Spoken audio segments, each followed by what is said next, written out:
saacadda qiyaamadu ma dhacaysa buu nebigu yidhi imani mayso ilaa ka hor aad aragtaan 10 calaamadood buu nebigu yidhi calayhi salaatu wassalaam 10kaa calaamadoodi waa calaamaatul kubra ayaa la yidhaahdaa laakiin waxaa jira ashraadu saaca wax la yidhaahdo calaamaatu suqra iyo kuwa la arkay maanta haddii la tiriyana maanta magaalo walba waa laga helayaa calaamaatu suqra laakiin nebigu saxaabada xadiiska wuxuu ugu sheegay saacadda qiyaamadu inaynan dhici doonin ilaa aad aragtaan ama adduunyada dusheeda lagu arko 10 calaamadood buu nebigu inuu yidhi calayhi salaatu wassalaam fadakara addukhaan والدجال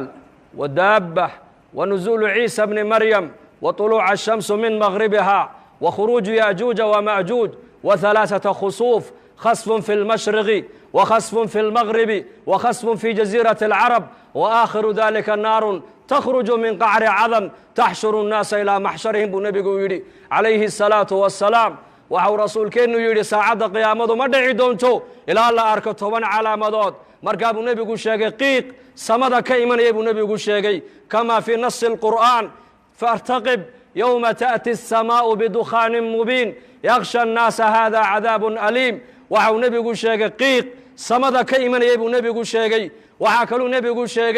دجال بو نبي شيء عليه الصلاة والسلام وأدوية بقعت كما تشالو إلا دجال أمريا dadkana wuxuu ka dhaadhicinayaa inuu yahay rabbigii isagu dadka abuuray inuu yahay buu ka dhaadhicinayaa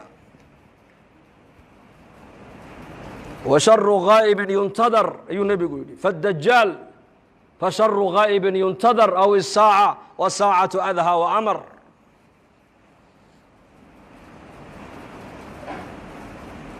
dajaal buu nebigu sheegay inuu imanaya aakhira zamaanka maanta zamankan maanta ka warrama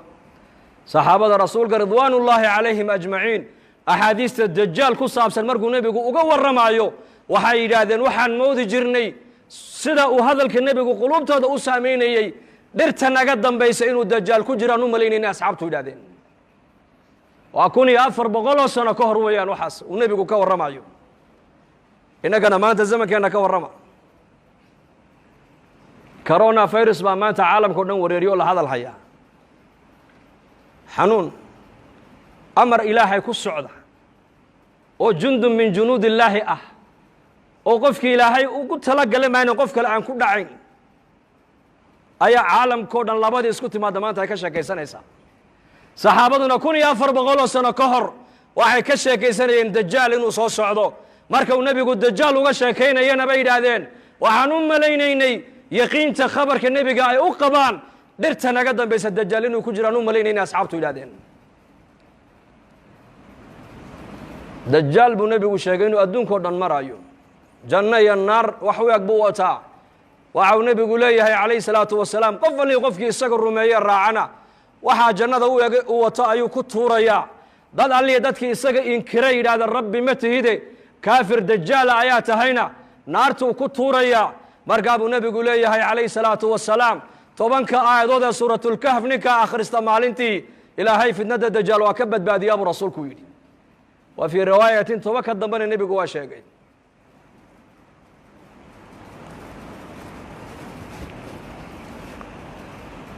waxaa kaluu nebigeennu sheegay calayhi salaatu wasalaam dajaal inuu adduunkao dhan uu saamayn oo uu galayaa makiya madiine ma galaya buu rasuulku yidhi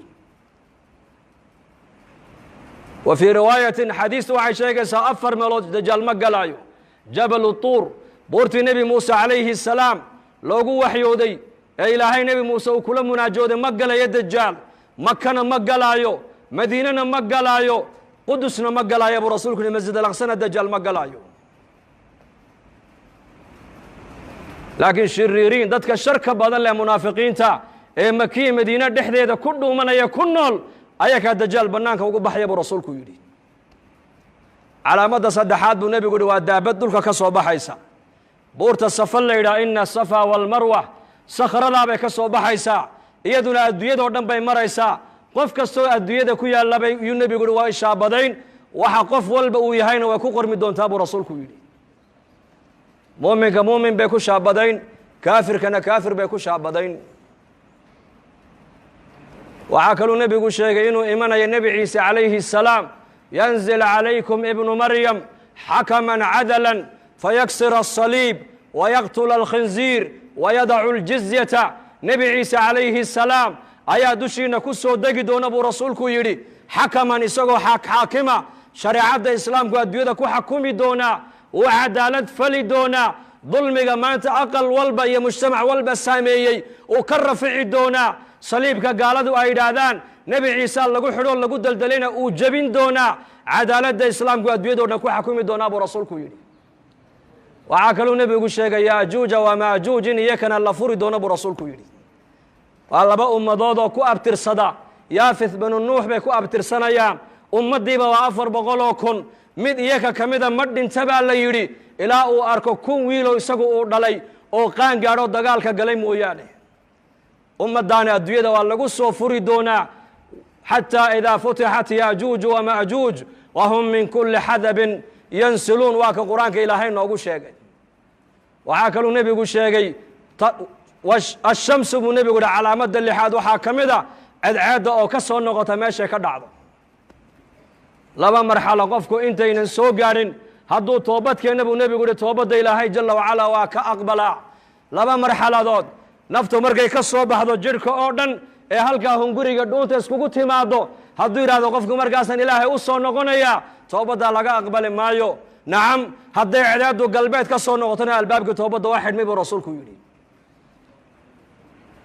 3 meeloodoo adduunyada ku taallana buu nebigu yihi dhulka ayaa gu'i doona